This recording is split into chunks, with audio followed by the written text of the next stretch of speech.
everybody. My name is Jason Henderson. I am the co-publisher at Castlebridge Media, and tonight we are gathered with the authors of the latest of a series of horror anthologies that we do called Thinly Veiled. And Thinly Veiled, the concept is you take famous pieces of pop culture and draw on them to write an original horror story. We've done it on the 80s, we've done it on the 70s, and the book that we're launching today is called Thinly Veiled Saturday Mournings. And that's actually spelled with a U because Incher Yo, co-publisher, who came up with the cover with the amazing sort of dead Smurf town, also came up with the title. And he was like, I think this is a pun that's too good to pass up. So Incher, our amazing designer and co-publisher, is on sabbatical, so he's not with us tonight, but we really admire his work and thank you very much. And we're joined by the authors, and I'm just going to go down the list of authors that are with us and ask them to talk about specifically. You can go and give it away, because if you're reading the book, we try to hide what actual piece of pop culture you're writing about. But in the in this case, I really want to hear it from you. I want to hear why you chose. We'll start with you, Tricia. I want to hear why you chose the Smurfs to victimize in this way, and tell us a little about your story, and then and we'll go from there. So, Tricia, why don't you kick it off? That's PJ Hoover with the story "What Happens in Blue Dairy." Thank you. I'm so excited to be here. And honestly, I love this anthology, and this story made me super happy to write. I have been a Smurf fan for pretty much my entire life. So back in the 80s, I had my Smurfs decorating my bedroom and my Smurf posters, and I still have my original Smurf collection, I should say, including new ones also. You mean the little plastic ones? Oh yeah, for sure. You know, and not the new ones. Like these are like the OG ones. Yeah, so the very cool ones. So I've always so even my friends back in high school, they called me Smurfette, and so I think my next tattoo is going to be Smurfette. I think this has inspired me. But so when you sent out the call for Saturday Mornings, I mean, it was like a no-brainer that I would want to write about Smurfs, right? So I think I sent you the email. I'm like, hey, has anybody else claimed Smurfs? And you're like, no. And so I was super excited, and I went on this writing retreat and literally sat down and wrote the story. And the whole idea of it is, well, the story has people in it. They're not Smurfs, they're people, but they're blue people because their diet consists of pretty much blueberries. And so basically everything they eat, blueberry scones, blueberry wine, blueberry pizza, everything they eat, everything has a blueberry base. So they're blue, as one would be, just like flamingos, how they eat shrimp and stuff like that. It's like Veruca Salt, right? Yes, exactly. Yeah. Exactly. Oh my God, that's a perfect comparison. Yeah. And so I started thinking, you know, like, all right, so what's it like to be Smurfette in this town of like men? You know, it's like all these men who basically think that you can't do anything. And it's funny because I think, you know, not to go too deep into the misogynistic undertones, but it really comes down to all those like things that as a females, you know, you just get so used to as you're growing up, you know. And I think everything is changing and getting better, but it's kind of those like, oh, pretending you're not good at something, you know, and pretending you need help doing something, and pretending you're not good at math or whatever it is. It's like, you know, having to put up with a bunch of like backhanded comments all the time and giggle them off. And so that was what really set the story. And so as the story starts, and I won't give any spoilers, but basically the story starts and everybody wants to pair up with Smurfette on the monthly blueberry hunt, but luckily one lucky Smurf or person is chosen, but sad for him, he gets murdered while out there. So there is a serial killer loose in Blue Dairy, and they need to try to uncover who is behind these serial killer deaths that are going on. I just want to say what I really loved about this story was, you know, I don't have a personal experience of feeling like constantly having to like temper my own, you know, talent or whatever, because it'll set off the alarms of men around me. It's not a thing of my experience. And I love that you're communicating that through Smurfette. And it was really good. And I got a lot of, also she sounded amazing. I wanted to see this character. I wanted to see this blue woman trying to solve a murder. That was very, very cool. Very cool. Well, thank you very much. you. Hopefully we'll get back to what the heck is up with the Smurfs when we get into just what's going on with Saturday mornings. All right, Jeremiah. So your story is called The Three Terrors, and it's from a completely different period of Saturday mornings than like I grew up the same time as Trisha Hoover, so I don't know from the Powerpuff Girls, but you do. So tell me about this and where you went with The Three Terrors. Yeah, so Powerpuff Girls was just one of those things that was kind of always on when I was a kid in my household generally.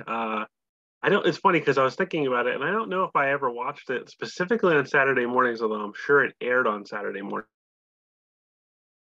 I think of myself as kind of like the last generation to actually have Saturday morning cartoons. I was born in 91, and I watched Saturday morning cartoons up until like 2002, 3, and then after that, the internet came along and really changed things. So I don't know if kids today really have Saturday morning cartoons in the same way.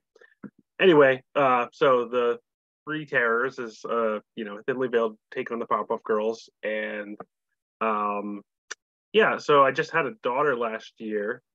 She just turned 1, which I'm very excited about, and you may or may not hear her occasionally. She's yes. Thank you. She's getting put to bed now, so shouldn't be able to hear her. But if you hear something, that would be her.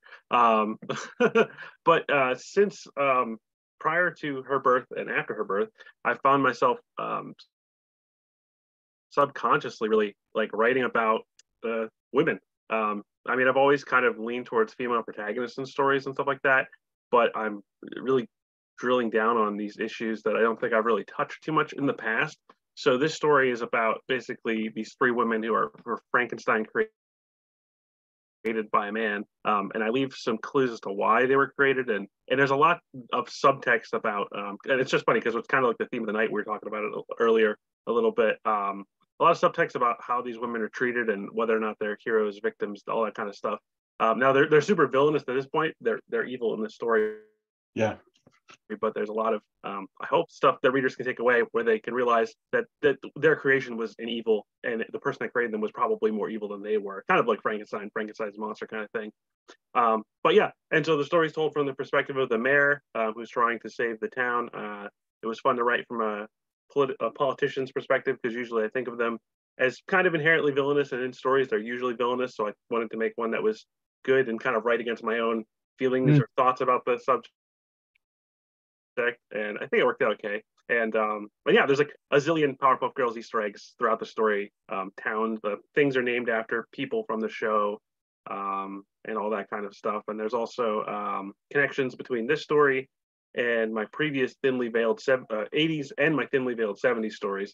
So all 3 of my thinly veiled stories are like different tales. They're standalone tales, but they're in the same kind of world. So yeah. It was fun to write.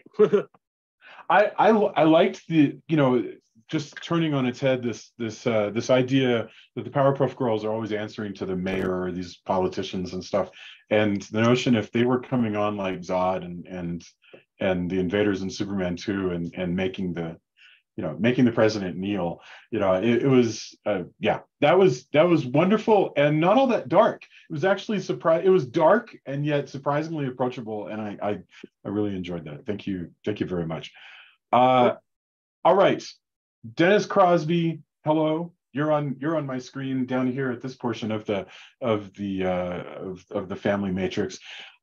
So you did Soul Train, and when I was growing up, Soul Train was one of those things where I was not sophisticated enough to get Soul Train. So I was like, Land of the Lost comes on after Soul Train. So going to just run around in circles until Land of the Lost comes on. But you delved into Soul Train, and your story is called Souls, and there's also a little bit of Crossroads in there and stuff like that. So tell me about where you went here. I fully expected you to go 70s, 80s, 90s. Yeah. I had some stories in mind for that. So when you went with Saturday mornings, I'm like, oh, this is gonna be cool. Because like for me, Saturday mornings as a kid was, it was cartoons. It was, and Soul Train was like, it came on like 11 o'clock. So that was like the warning bell, let you know that noon was coming. It was time to get out of the house. Yes.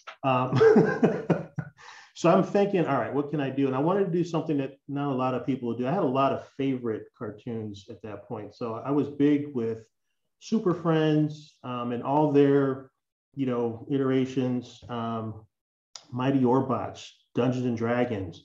Yeah. All of these things. And I'm like, let's do something different. I've always been fascinated with the story, the myth around Robert Johnson selling his soul at the crossroads. A lot of my novels, my urban fantasy stuff, it's kind of influenced by supernatural. They've got a crossroads demon, and I'm like, this could be interesting. Maybe I can do something with that, kind of tie it in, and have Don Cornelius as that crossroad demon. And so, it just kind of came together with that way. A guy wants to make it on the big stage. And, for an urban kid to get, his R&B, his rap, whatever, on Soul Train, it was a big deal, for folks in 60s, 70s, 80s, and beyond. So it seemed kind of like a no-brainer for me to just kind of put all that together. It took a while to kind of shape it and keep some of the essence of the show in. And so, I put a lot of quotes from Cornelius in there, a lot of, common phrases and sayings. I used a scramble board, there's a whole line, a dance line. I wanted that essence to be there, but I also wanted kind of that, that fear and the fear of the unknown and kind of that terror that would exist in something like this. It was fun to put together. And I think once I finally got it all pieced in, it felt really good just to kind of get through that and share that piece of childhood. I just love that it's a, this phenomenon of Saturday morning, by the way, is lost now, more or less. I mean, no disrespect. I mean, I think people are having a wonderful life now, and pop culture is always gonna, but Saturday morning pop culture was a very particular thing that was based on a pre-streaming world. Absolutely. Right? And it changed from the 60s to the 70s to the 80s to the 90s. But still in that linear television world, when you only had, a few channels and basic cable, Soul Train was a part of the world, just as much of the challenge of the Super Friends. Yeah. And so I'm so glad that somebody went with something live action. I mean, it's like I didn't want to do anything that was, I wanted to kind of pick something that was a little bit, that I didn't think anyone else would choose. I'm thinking, I was going right away to cartoons. I'm like, let's try something different. Let's do a little something else. What the hell else was going on Saturday mornings for you besides, the cartoons? And also, I'm originally from Chicago, and the show in its early days was primarily filmed in Chicago. They moved out west. So it just, that connection too kind of stuck with me. I didn't know. I have a son going to Chicago in the fall, so I'll have to tell him to go research Soul Train. Good luck in the winter. Tell him, please. I'm sorry. So tell him good luck in the winter. Oh yeah, everybody says that. Like, that's why I live in San Diego now, man. Well, thank you very, very much, Alethea. You have been such a wonderful, loyal contributor for I feel like we've been doing this now for years. This is my seventh one, I think. Magic numbers. I can't believe it. Well, this is our 10th collection. Can you dig that? Like literally the 10th Castle of Horror. I can't believe it. But I'm always pleased with whatever you come up with. And yours actually is D&D, but not specifically D&D, but actually people sort of within a D&D. It's a very meta D&D story. Of course. And I had to shock everyone by not doing Gem and the Holograms, because obviously I am Stormer, right? The Storm Chaser. Nobody went for Gem, and we're going to have to do yet another thinly veiled called something like, well, no, Jem maybe would be, because I was gonna say you should do like bad cartoons, like Mask and like whatever. But to be honest, I would want to see Jem and Thundar. So there's still things that people didn't touch. You know, but, back in the day, I had a Thundercats secret club and made like little cards for all the neighborhood kids. So you all would have been in my Thundercats club. Okay. Oh my gosh. I had forgotten about Thundercats and Lion-O. All right. But tell us about the Chaos Crusher's Day Off, because like I said, this is a meta story. So please explain it to us. Yes. Okay. So I loved D&D before I loved D&D, right? I loved the Saturday cartoon. I fell in love with it. And then I read the Dragonlance books, right, when I got older. And when I started to play D&D in middle school or high school or both, I was Logan, the Queen of Thieves. Okay. That was me. I was the Queen of Thieves. And my name was spelled with 2 L's because, you know, I got to be cool about it. Logan, and was Logan intended to be a non-gendered name or like? I just thought it was cool. Lloyd Alexander was like one of my favorite authors. So Logan, Lloyd, right? It just, Sure, I don't know. sure. I thought it was cool. I was an awesome kid. You would have been in my Thundercats club. So I love that the D&D movie that just came out was Honor Among Thieves, because thief, right? Thief. Yes. I loved the thief. And I loved that in the 80s, there was this sort of, I guess we call them like what, portal fantasies now, where just at any moment in time, you could either end up in quicksand or you could walk through a door and end up in another universe, or ride a carnival ride. I think they did to get into the D&D world in the cartoon.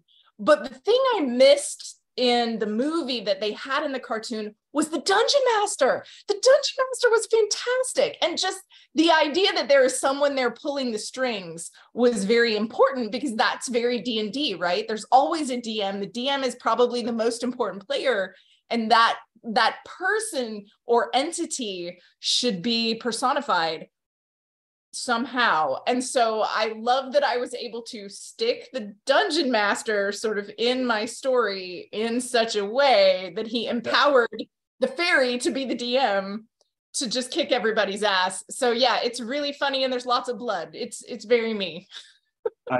I really enjoyed it. I sort of liked how you could picture this being a very shiny live action actual piece on that, you know, that would play like in the 80s. So I was very pleased with this, and I'm love glad it. I do.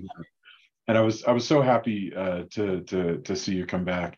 I feel like a lot of you guys are like family now, because I see the same one. We do these about twice a year if we manage to stay on track, and it's just so nice, you know, to work with you guys. And you know, for the listener, we're an independent publishing company, so it's always a struggle. Everything is a struggle.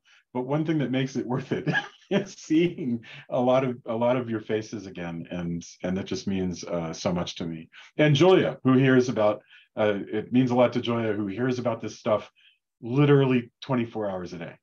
Not even sleep is an escape from hearing about all this. Okay. Hey, well, from our side, you are a joy to work with. So that's why a lot of us keep coming back. Thank you very much for being amazing. Being our dungeon master. Well, that's very kind, and I'll do everything I can to live up to that. All right, Joy, this is a weird ass story. Okay, It is. So I've written about Teenage Mutant Ninja Turtles for licensed stuff, and you went into the teenage, and you went places that I never, my innocent mind never went, and I'm so happy that you tortured us this way. So tell me a little bit about this story, Shell Game. Okay, so in Shell Game, everybody is a bad guy, basically. Everybody is trying to, as the title indicates, pull a con on everybody else, although you may not know that at first. And yes, it's the Teenage Mutant Ninja Turtles. You know, initially, before I tell you more about the story, it did turn out weird. It went to weird places, and I let it go there, which was fun. Writing these, I know that everybody's saying it, but it's true. Writing these is it's just a great pleasure. It's so freeing and it's so fun. I tell Trisha that all the time. I'm like, this is the most fun I ever have writing. And it's joyful, not to do a pun on my own name. On Saturday mornings for me were more, I heard you say, Jason, Land of the Lost. I was definitely Land of the Lost. And then this other weird live action puppety one, HR Puffin stuff. I don't know if anyone else knows. Oh my God, yes. HR Puffin stuff.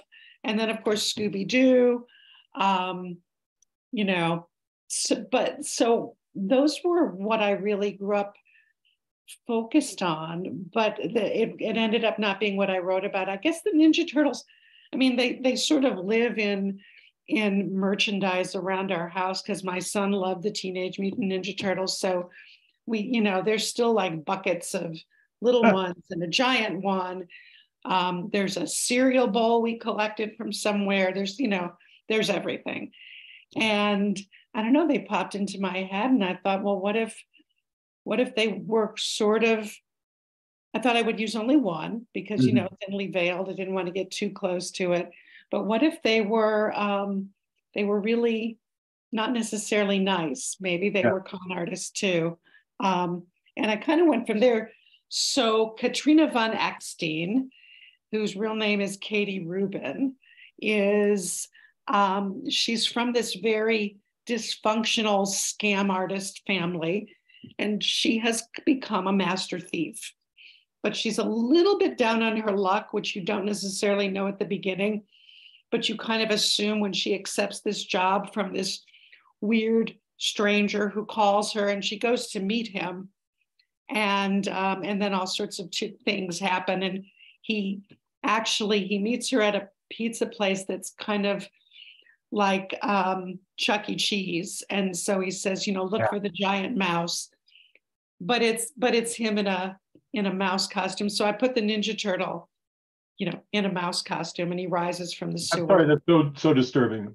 Honestly, it's so disturbing. Really, having a 6-foot anthropomorphic turtle inside of a rat costume. And so he saves her, but of course he may have actually set her up, which you'll find out later.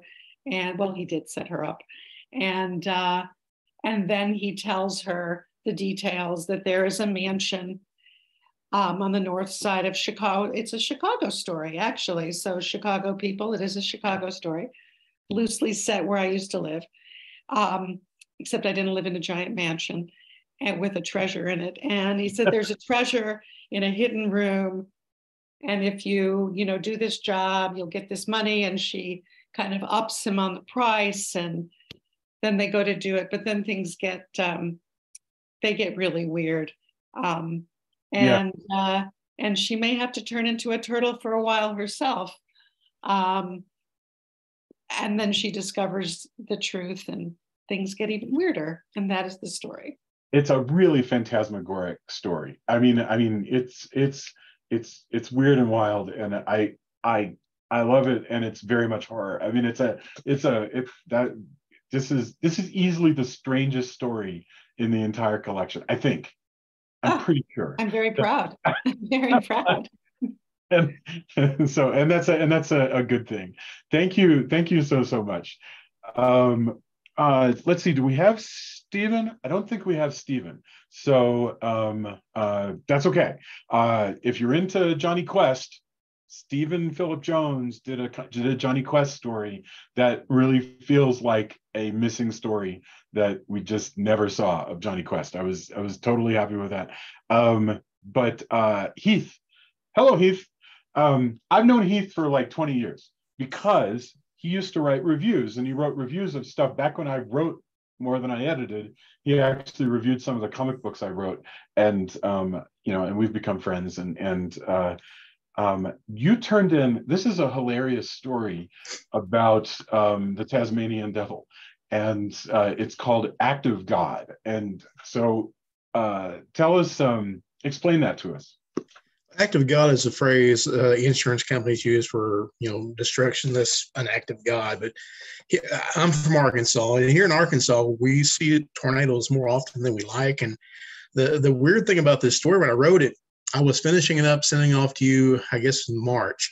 We had a really devastating series of tornadoes actually hit the state. And I felt really bad about completing the story because a lot of what I wrote as fiction happened not too far away from here, maybe an hour or so from here.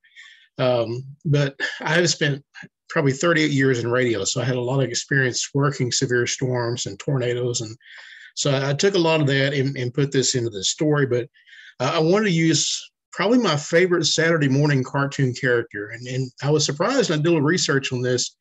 The Tasmanian Devil only appeared in 5 shorts before Warner Bros. Cartoons closed in 1964. So the things we saw were just reruns.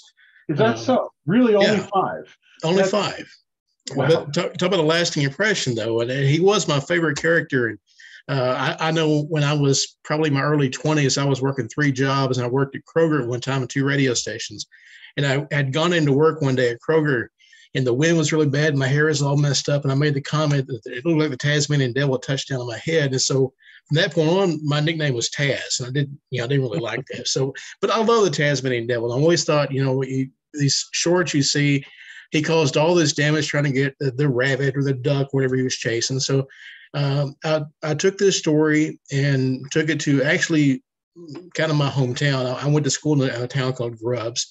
And so I know the town like the back of my hand. I thought, why not wipe this town out? And so it was kind of cathartic in one way, because when I write my stories, I like to use characters I know. I use people, real names, and aspects of their personalities. And I included my dad in this story, changed his last name, of course, but I destroyed his barbershop. He was a barber for 54 years. But I didn't know it at the time. I knew it was coming. I didn't know what was going to happen. But my dad retired shortly after I wrote this book, this story. And so that was kind of cathartic. I closed the door on my dad's barbershop, quite literally. I buried it. But when I started writing this, I wanted to just use around a couple of main characters. And I realized as the more I wrote, the town itself was the character. And so I got to go character to character in the town and locations in the town. And a lot of the way I write, I always write the ending first. And so when I had the ending in mind, I found a way to thinly veil a second character from Looney Tunes and tie it into it, which I thought was really great.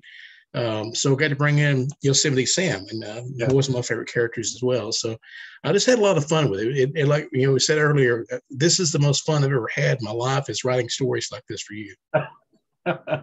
That's wonderful, and that really makes me want to make sure that we bring you guys all the respect that we can, and that means a lot to me. Thank you.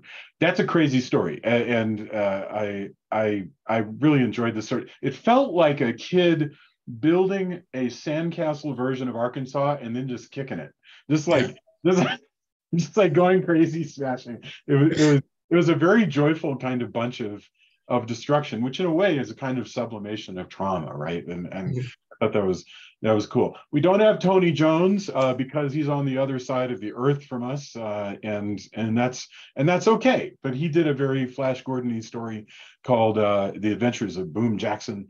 But let's see, and we don't have Bryan. I don't think. Bryan did a very dark story called Close Your Eyes and Make Believe, which he read at StokerCon. And Bryan, you can be relied on to always bring in something that will really chill you. And that's a dark story. That is Joy. You turned in the weirdest, and Bryan turned in the darkest story, and it is, it involves imagination and shootings and all kinds of stuff. So I recommend it. But Scott Pearson, this is kind of fun. You did a story called The Shadows Under Mariana Base, and I believe, was this C-Lab? Tell me again what the, okay. See, I never watched that. I think that was well, where did that run? Was that like on late night Nickelodeon? Tell me about C-Lab and about The Shadows Under Mariana Base. Well, the original C-Lab 2020 ran Saturday mornings and only ran for 2 seasons, but most people know it through the parody that was made of it, C-Lab 2021. that started out with on Adult Swim, right? Yes, and they started out using the same footage and writing new dialogue over it that was silly. But I remembered it from back when it was the serious, the straight Saturday morning cartoon. Excuse me. And I just knew that this time I wanted to write something straight, because the last Thinly Veiled I was in, I wrote The Murder Couple, which was the odd couple as serial killers. Yeah. And I wrote it as a sitcom, as a comedy. And so I knew that I wanted to do something straight this time. And so I was just kind of trying to think of, what were the serious cartoons, because I was a huge, Looney Tunes kid, but I wanted to do something straight, and C-Lab 2020 popped into my mind. And I'm a huge fan of Lovecraft stories, and decided to blend the two and do a Lovecraftian C-Lab 2020. And so then I found myself, having to do a crash course on trying to research undersea what it would be like if there actually was a base perched on the edge of the Mariana Trench, substantially different from C-Lab 2020, which was only a couple hundred feet down. They could go outside in regular scuba suits on the cartoon. But I was way down on the bottom where you're only going out in special submersibles. Yeah. I really love stuff like this. I love the visions of the mysteries of the deep, and Trisha knows I do all the Nemo stuff, and they're full of like just dealing with the technological problems of trying to move around down there. And I love that you mixed that with Lovecraftian horror. That was a good touch. That was a lot of fun for me, because I published one previous Lovecraftian story, but that actually had also been done as a comedy. So this time I was completely straight. And of course, then it's sort of an awkward timing, because this is then coming out right after there was the tragedy of the people going down to the Titanic. Yeah. And so, that's kind of the stuff I was dealing with in researching this story. That happens. I mean, somebody. I remember after 9/11, there was a review of some movie with Michael Douglas where he was, it wasn't related to terrorism at all. But I remember people were traumatized because it was a movie. Michael Douglas, he's dealing with a patient, and people were like, will we ever be able to watch a scary movie again? So there's always something in the news that is, but 3 years from now, nobody is going to remember that this is exactly the same time. So you're safe. But that was really cool. By the way, as far as Lovecraftian goes, Charles Rutledge did a story in our last Thinly Veiled that also brought in Lovecraftian stuff. In that case, he brought Lovecraft to Magnum PI.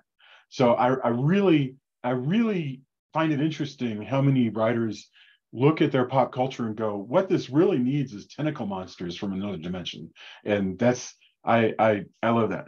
All right. Thank you very, very much. Let's see, Will. Yours reached out to something that I hold very near and dear to my heart, which is Schoolhouse Rock. And but it was the math rock, the arithmetic rock, or whatever that was called, that which is nobody's favorite Schoolhouse Rock, and unless it's yours, and so please explain to me, because I just was I was so moved by this story. It's called Lucky Seven, The Luck of Big Red, and it has a very American voice that sounded very much like I don't know, something from the mid 20th century, and I enjoyed it very much. But it was just so funny that you were using that as an angle on Schoolhouse Rock. So explain that to us. Sure. Well, first of all, I loved Schoolhouse Rock growing up. I mean, it started when I was watching Saturday Morning, and I was a big Looney Tunes fan, just like Scott, and it watched all the weird stuff that we've talked about. But then there were these just little things in between the shows that would come on and try to teach you something. And it was such a weird thing, because Congress said, hey, kids are rotting their brains watching Saturday morning TV. You need to have some educational content in there. And because of how it was done and who was doing it, something wonderful came out of this congressional mandate. And Schoolhouse Rock was just amazing, and all of them. And I loved the math ones. I mean, I could probably sing all of the math ones, one after another. Now, when as an adult with kids, there were two things from my childhood that I bought so that I would have to be able to show my kids. And one was the Golden Age collection of Looney Tunes, and the other was the complete set of the Schoolhouse Rock. And so when you started doing the Saturday mornings, I thought about Schoolhouse Rock, and I started rewatching them. They're available on Disney now, because I'm pretty sure the ones I have are on VHS. And I don't think if I even have them anymore that I could play them. But so I started rewatching them, trying to figure out where there was a story, and there was just something about Lucky Number 7 that really drew me in. And I just got to thinking, okay, here's this lucky rabbit who can sing and dance. Where did his luck come from? And does that luck have a downside? And that's where the story came out of. Big Red is basically Lucky Number 7. The Big Red 7 is gamblers call it Big Red on the craps table. So anyway, that's such a great bit of that's such a wonderful coincidence. Like that's really cool. Yeah. And so it made sense to start him out in Vegas. And I tried to, I peopled the story with a bunch of other Schoolhouse Rock. So there's the Great Mortoni is the magician that Big Red is a prop for, a rabbit out of a hat for, until he gets his lucky rabbit's foot and changes. And then he meets Lily Lawler, who is Lolly Lolly Lolly, get your adverbs here. Yeah. And he meets Naughty Number 9, the pool hustler. And then at the very end, he gets kind of left behind, and he's in this train yard, which is, basically Conjunction Junction. So I kind of sprinkled a bunch of them through there. One of my favorite bits is when Big Red happens to he ends up with Lolly, with Lily Lawler, and he's in her store, because in the Lolly it's a store and they're selling stuff, and so he's in their store, and the section with them is I break the cardinal rule of writing, and it is just packed full of adverbs. So as right, yeah. There's a lot of adverbs in this paragraph, and that was on purpose. And I had a blast writing that paragraph, especially. But yeah, it's just this interesting little story. And you talked about the kind of the mid-century vibe, and I decided early on I wanted to write it first person. I've been writing a lot of Kolchak lately, which is done, it's noir, it's first person, and so I just kind of got this feel of, it's this down on his luck story, and it's told first person by Big Red after all the events have happened. And so, yeah, it does have kind of that mid-century feel. The whole train yard thing is it's right out of that. Yeah. You think of the I'm trying to pick an author that it sounds like, but yes, yeah. And by the way, the Kolchak vibe, I totally get. There is one arithmetic rock tune called Figure 8 that, by the way, that y'all should, after you get off this and before you go listen to Catherine Coldiron talking about Attack of the 50-Foot Woman, you should go play Figure 8, because it will make you sad. And it is weirdly the most depressing song about a math concept I have ever heard. And it's so weird that the government funded it and then they forced it on us as children, because it's the minor key cello piece sung by jazz legend Blossom Dearie. And it's just so, you know, it's about the fear of infinity. And I can't understand. It's wonderful.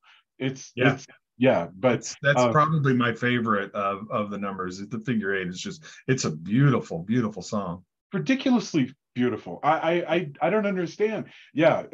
So that was, so thank you. Schoolhouse Rock was just this thing of everything kind of came together, and you know, and a beautiful thing was created at that time out of, you know, hey, let's try to do something educational on Saturday morning. But the people who were creating it realized this is Saturday morning, so it needs to be fun for the kids. Yes. And they were talking down, you know, they hit it perfectly. That's after we go through, I would like to talk about other memories of Saturday morning, because there are some less successful ones that still are stuck in my head, like this weird little potato creature teaching you how to put cheese on a cracker, which I don't understand. Like, why was that worth, God knows, a lot of government money and 30 seconds of network time to explain putting cheese on crackers? But Katya, you were probably spared the United States federal government teaching you how to freeze juice and make a little popsicle out of it or whatever. And so I don't know what, first of all, I don't know if the Saturday morning concept even resonates in Australia, or if is that the same thing or different? And tell me about where you came to this really chilling story called Break Your Mommy's Bones, which I think is beautiful, and also just like the other super dark one, Close Your Eyes and Make Believe, a very frightening and dark story. So tell me first of all about your Saturday morning, what that associates to you in Australia, and also about Break Your Mommy's Bones. Yeah, so I didn't grow up in Australia, but I lived here for almost 20 years now. But I actually grew up, I was born in what used to be Soviet Union, and I was a kid of the 90s. So that's when we started getting a lot of Western television, a lot of American television, right? So I grew up on Disney. My Saturday morning was Disney cartoons. We had DuckTales, Rescue Rangers, all of that stuff, which I loved. Like, that was my time to shine. We had, like, I would videotape them and then I would rewatch them into infinity, and then I would have to tape over it again. So that was kind of like what I grew up with. But definitely the concept resonates because, you know, the rest of the mornings were school mornings, so I couldn't really watch cartoons to go to school. But Saturday morning was special. I would wake up early and, you know, sit in front of the TV, and that was the time for me. But like, my inspiration for the story, so I was thinking about Disney and thinking to do something around that, but then the inspiration came from watching my niece and nephew. So we have a family in the States, we have family in California, so we come every year and we spend a lot of time with the kids, and they're like 5 and 3, so that age where they watch a lot of baby TV. So, you know, now every morning is a Saturday morning, because you can watch cartoons indefinitely at any time of the day. And as I was watching them, like babysitting them, and it's fascinating, like how hallucinogenic and hypnotic those cartoons can be. And the lyrics, like, do you actually, if you pay attention to what they're saying, what they're singing, it's so bizarre. Like, I find it extremely unsettling almost, and watching the kids kind of glued to the TV and absorbing all this, and they cannot be interrupted and they don't pay attention to anything else. And I was like, I got to write about that. So what if I write about and some kind of entity that speaks to you through those cartoons, through those baby-oriented TV shows, right? And I grew up watching a lot of horror movies as well, so I love the Poltergeist, of course. So that was a big influence here. But yeah, so, and in terms of what I was writing about, definitely the Teletubbies was a big influence here, because I had to actually go on YouTube and listen to the songs, the Teletubby songs. Like, oh my goodness, they're so strange, and the lyrics are very strange. nonsensical. Especially when that crazy sun baby just sort of like rises in the sky, you know, begging to be worshipped. That's some weird stuff, man. So weird. And like, what are they? Who are they? Where do they live? Why are they so strange looking? Why, like, are they friends? Are they, I don't know. I was listening to the music and then like listen to the lyrics, because like there is, yeah. I love your question. Are they friends? Are they siblings? Are That's they a wonderful siblings? question. Are they like, is their family? And they're like married to each other? I don't know. Why are they? What are they? Where did they come from? What message do they bring? Is it a message of peace? Is it a message of violence? I don't know. And then of course, because I live in Australia, and the Wiggles used to be huge and still are, and very popular. So I Thinly Veiled kind of the amalgamation of the two, kind of hybrid between the two. Yes, message of alien invasions, we'll post it in there. There is a little bit of that. So like they're zombifying the kids. What are they putting in their brains? What are they telling them to do? So that's hence the title of my story, Break Your Mommy's Bones. And it's about a very tired mother who is a new mother, and she starts hearing messages coming from kids' cartoons from the TV that her child is watching. And it starts innocently enough, and then it becomes darker and darker and darker and darker. And the cartoons that the kid is watching at the TV show is called The Little Twigglies. So that's me trying to hide, I guess, the Twiggles, but still leave a bit of that message there, like to tie it in. But and there's like a little secret kind of hidden in the story as well, when the woman starts researching about this show, like, what is this show, who's writing this, what is going on. She finds the name of the creator of the show, and the name is actually an anagram for something. I don't know if I'm allowed to say, but so it's kind of like speaks back to like mind control for cartoons. So that's my story. And when I was writing this, I was having a lot of fun. I hope it didn't turn out too weird. It's wonderful, and what strikes me is there are elements of the Stepford Wives. There's elements of the yellow wallpaper. There's this and then there's all of this stuff with with the all cycled through the Wiggles and the Teletubbies, which is just what we definitely went through a Wiggles period.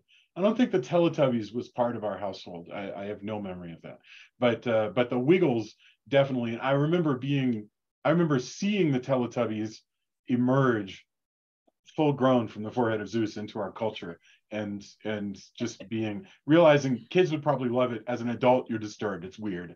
And yes, do they have parents, by the way? And if so, are their parents giant? Are they like giant Teletubbies that would come in? And, so shake their fists at them. But this was wonderful, and what I'm gonna segue from that into a general question about writing. Like, yours is very much a story, like I said, that reminds me of Charlotte Perkins Gilman's The Yellow Wallpaper, and Trisha's story, heavily leaned in the notion of men disbelieving women or and so forth. And I was wondering, do you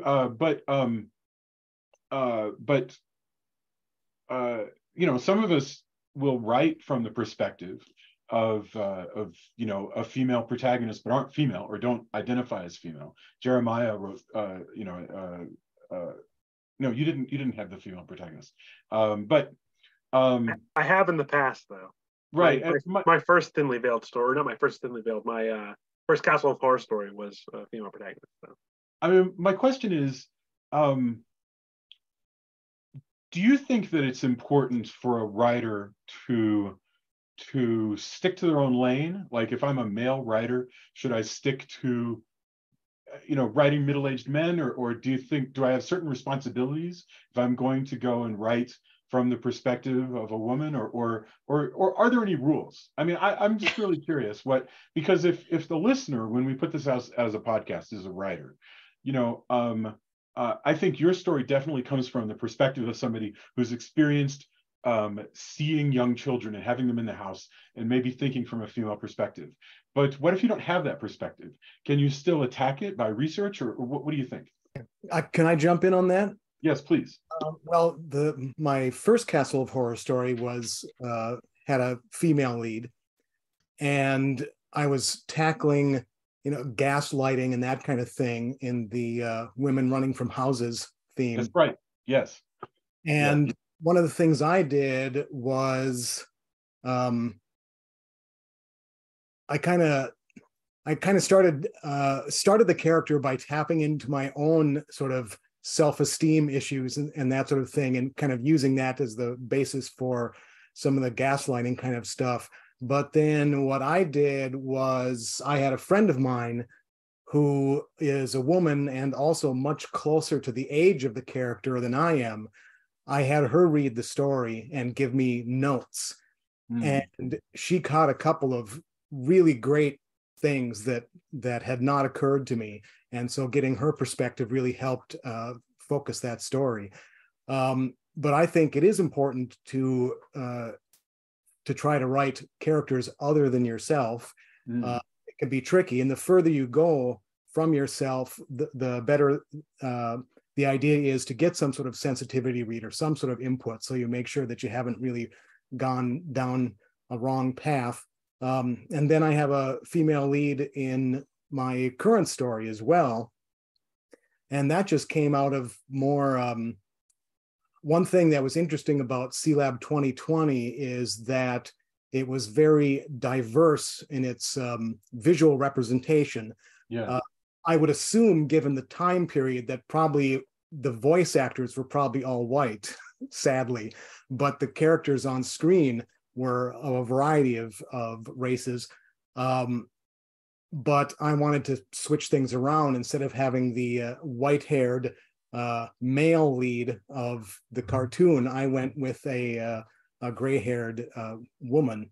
But in this case, I didn't get into as many issues that I felt I needed to go to a sensitivity reader on this one. But I think it is really good to get out of your own head and imagine yourself in others when you're. I think you can, as long as you do it respectfully and put all the due diligence into researching and, like you said, engaging like authenticity readers if you need to. Like in Australia and probably in the States as well, we have a lot of conversations about, writing diverse voices, writing Indigenous voices, and a lot of because I work in higher education, so we work also, with Indigenous scholars, and there's a lot of responsibility that comes with that, and some Indigenous writers will tell you that yes, you should totally write Indigenous characters in your story because it's a diverse world and it's full of different people, and you don't want to erase this diversity, right? So it's disrespectful to erase it. But at the same time, some of them believe that it's, don't write from the first person perspective, maybe, because especially if it's like a very different experience from your own. So you don't want to take away from someone the chance to write their story. So, I wouldn't write, let's say, Indigenous character from the first perspective, because that's not what my background is. And I can definitely write characters that are important in the story, but that's not the perspective I will speak from. For example, but gender, I think, it's probably okay. I don't say, as long as you do it respectfully and do all the right things to the character. Challenge, it's kind of a tightrope walk between representation and appropriation. That's right.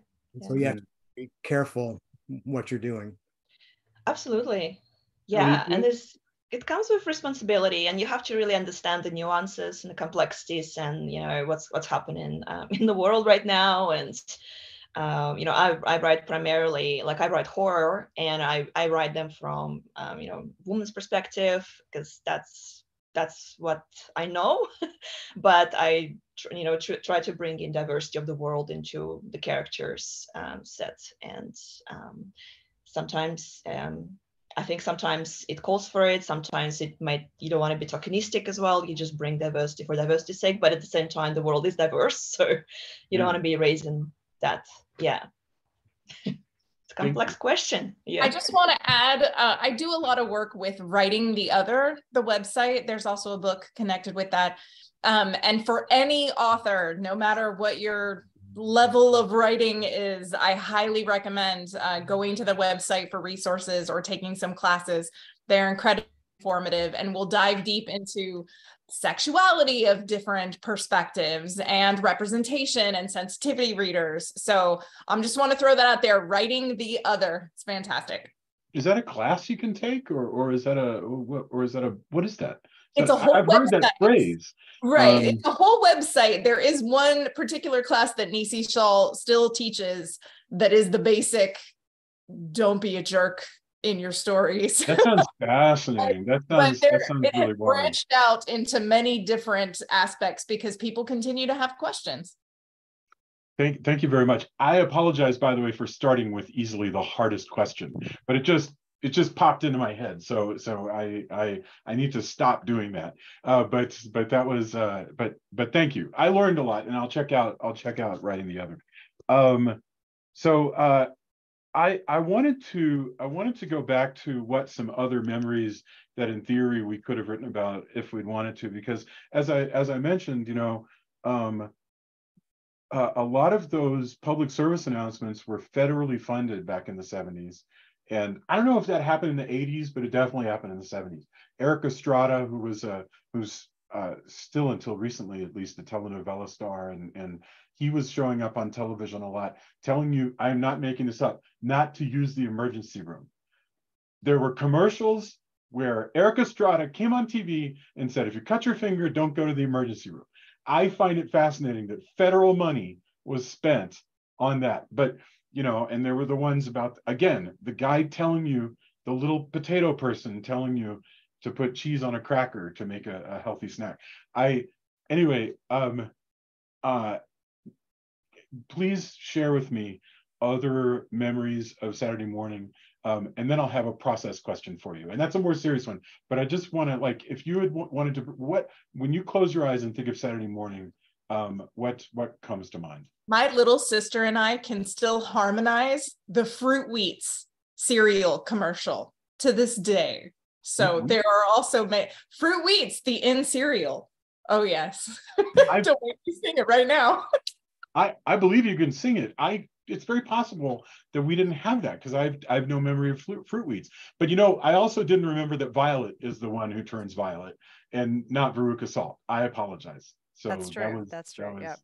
Yeah, Yeah. I was a big fan of Kid Video. I don't know if you guys remember Kid Video. From my video to my radio. Every time I see a cloud, I think, oh, it's Master Blaster. Just a cloud sitting by itself. It was kind of, I kind of wanted to be the drummer in Kid Video. Like that was my lifetime goal, but it didn't happen. But then there was also, I don't know if you guys remember, it was like one of those little spot type things. It was the Menudo where they would have the guys dancing and singing and stuff like that. Yeah. I kind of even now, 30 some years later, I remember lyrics to those songs, it just gets ingrained in our memory. Julia, my wife and co-host right now, literally sings the Smurf Fury Crunch song all the time, to this day. She's got it written here, the Nutcracker Suite, of course, duh. But for some reason that's just stuck in our brains. Some of those commercials I think were commercials and little shorts in between shows. They definitely stick with me. So remember that guy, the little wagon wheel dude made out of cheese? It's like a hanker for a hunk of cheese. Yes. I was thinking of that as I was writing my story. And I'm like, well, that's a commercial. It's not something and now that I'm thinking about how you did Schoolhouse Rock, I'm like, man, I probably could have written a story about this little cheese dude. That would have been crazy. Yeah. He had a little hat. He had he had the hat, he had the lasso, and I got to go back and figure out who funded that. All the questions, why did that exist? Exactly. And these messages, they're propaganda. So I suppose this is back when we really felt like we could accomplish something. Because I don't believe that we do that kind of federally funded propaganda anymore, do we? I mean, I don't think that's. We call it reality. In the 90s, it was gone because I didn't grow up with it. So. Yeah. Well, there you go. Well, I'm sorry that you missed out on that. Because it worked. If it sticks with us, 30, 40 years later, I think it worked. Well, but what's funny is that even though, so I may have missed out on some of that, but a lot of what is being talked about for Saturday morning stuff, I saw because there was so much in syndication and because everyone still watched the television. And it's kind of interesting. I was just thinking about it. All this stuff is, I'm sure, preserved online. But unless, like, you're never in a position like I was, where I would be watching Saturday morning cartoons in the 90s, and I would get 80s, 70s content sometimes, and I would get exposed to it that way. Unless you know where to look for it, you're not going to be exposed to it in the same way. Whereas I think there was a through line from like the 60s, 70s, 80s, 90s of Saturday morning cartoons kind of being recycled. New generations being exposed. And like I was thinking about, you were talking about PSA type stuff. I remember G.I. Joe, which I didn't watch in the 80s, but watched reruns in the 90s, had those, at the end of every episode, they had like a PSA, which is very similar to, some stuff in the 70s. So, oh my God, boy, did they. I mean, and as Heath pointed out, there's only 5 Tasmanian Devils. So whatever they were playing on Saturday played over and over and over again. As Dennis was talking about the Super Friends, and there were like 2-3 seasons between any given season of Super Friends, but years, but they would play the same ones over and over and over for. So it mainly because they know they're cycling kids in and out, and also because we now know kids will just watch the same thing over and over again, and they're perfectly happy to do it. It's comforting to see the same the same thing. Alethea, you mentioned that you can absorb a knowledge of classical music from watching the Looney Tunes. What is your example for that? Are you thinking of opera, or what are you thinking of? Okay, Wagner for sure. Pretty much anytime Bugs Bunny did anything with Elmer Fudd, it was some sort of, I don't even know all the names. No, I'm with you. Flight of the Bumblebee, I think, for sure. Definitely Flight of the Bumblebee. But there was also a very poignant, at the same time, McDonald's commercial where a little girl played Fur Elise and sang a song about how she wanted to get her French fries after playing her recital. And I can still also sing that song. So yeah, classical music, totally. We knew all that. Yeah, that is with really Opera Doc and Barbara of Seville. Just classic, just amazing. I'm going to have to step off because I've got another meeting that's starting like right now. But I really enjoyed talking with all of you and listening to your stories. So can't wait to get a copy of this in my hands. Well, thank you so much, and I thank you for reminding us of Schoolhouse Rock. And we'll be wrapping up here in a minute. In fact, I should probably set you guys free. Those of us who are going to go listen to Catherine Coldiron talk about Attack of the 50-Foot Woman, we should do that. But I'm going to wrap up with a process question for you.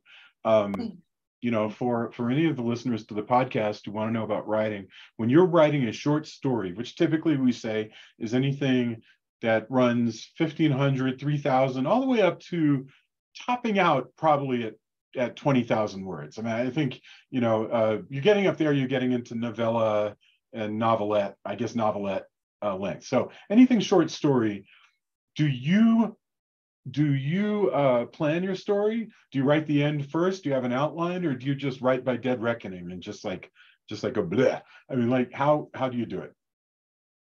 I'll answer real quick before I go. For short stories, I don't outline very much.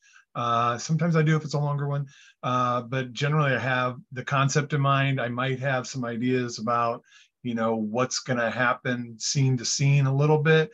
But generally speaking, I just start it and see where it goes. And this one, as short as it is and as kind of simple a story as it is, it went in some different directions that I wasn't expecting as far as how his bad luck works. The bad luck of around him works. I hadn't fully fleshed that out in my head until I started writing. And as I saw what was going on with the character, I just leaned right into it. And then the story at that point just really took off for me.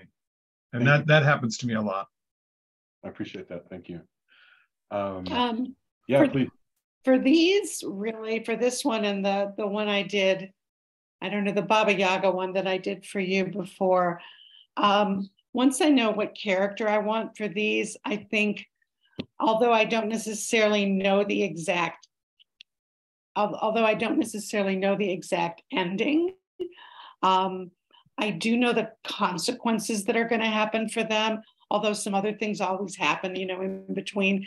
But I know the twists, at least some of them, and that helps me kind of get a sense of the beginning, the middle, and then the general end. Although there was an extra twist at the end of this one that I didn't even see coming until I was like, oh yeah, I know what happened. Yeah. So yeah. I think one of the best things about writing these is that free flow, just like letting your creativity just come out of you in that way that you don't feel pressured. It's so enjoyable. Like some of the dialogue as I was writing it, I'm just like, God, I love this. It's cathartic. It's everything. And that's one of the things I think that we've all echoed of how much we love writing these short stories for these anthologies. Absolutely. My process will depend on length, word count. So if I'm like a lot of the short stories I've done over the last year or so, they've topped out at like 3,500, 4,000 words. So depending on what the length is, if it's a shorter one, I'll just jump right into the nonsense and then kind of go from there. If I've got a chance to build a little bit though, like with this, I complete like pantser when it comes to short stories. Oh yeah. When it comes to novels, I'm a little bit of both. I'm a pantser and a plotter. I kind of combine the two. I pants until I get stuck and then I start plotting. But with short stories, it's like I'll write myself into a corner and then get out of it very strategically and, pat myself on the back and have a little whiskey afterwards. So, yeah. I feel like for me with short stories, I used to be a pantser too, I think, with novels and short stories, but I've become a reformed pantser because now that if you want to sell a book, on proposal, the publishers do want to see this like the synopsis and the outline. So you kind of like you have to plan it out, and even though they tell you, oh, you don't have to follow it exactly, but you kind of do. Anyway, but with short stories, I find that there are two kinds for me. One is that it just comes out. I hear the prompt and I immediately have an idea in my head and I know how it's going to end and I know everything about it. And that was the case with this latest one. I think really I have to say to Jason, like the prompts, the ideas for the anthologies that you come up with are excellent because they immediately provoke the concept, the idea in my head, and I have the twist and I have the ending. Like all the stories that I've written for you, which I think I want to tip my hat to Insurer because a lot of times we'll get on a call and just start throwing stuff back and forth.